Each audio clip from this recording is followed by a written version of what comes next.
জান্নাত হবে anti ageing, জান্নাতে বয়স বাড়বে না কারো, চিরযৌবনা, চিরযুবক, anti ageing.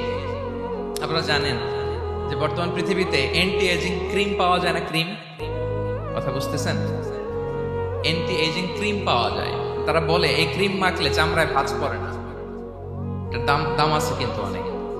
Anti ageing cream লাগায়, শ্যাম্পু ইউজ করে, এন্টি এজিং অয়েল আছে, এটা দিলে নাকি চামড়ায় ভাঁজ পড়ে না।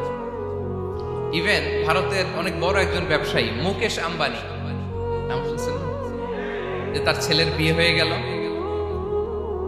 তো এই মুকেশ আম্বানির স্ত্রী নীতা আম্বানি, সে কিছুদিন আগে এক বোতল গোল্ড ওয়াটার খেয়েছে, gold water, and it's cost $60,000 $60,000 দাম এক বোতল গোল্ড ওয়াটারের। কেন? ফর অ্যান্টি এজিং, যাতে বয়সের ছাপ গালে না থাকে। এখন বলেন, এভাবে কি আমাদের বয়সকে ধরে রাখা সম্ভব এই পৃথিবীতে? সম্ভব না, কারণ এই ফিচারটা দুনিয়ার ফিচার না, এটা জান্নাতের ফিচার। সুবহানাল্লাহ পড়েন।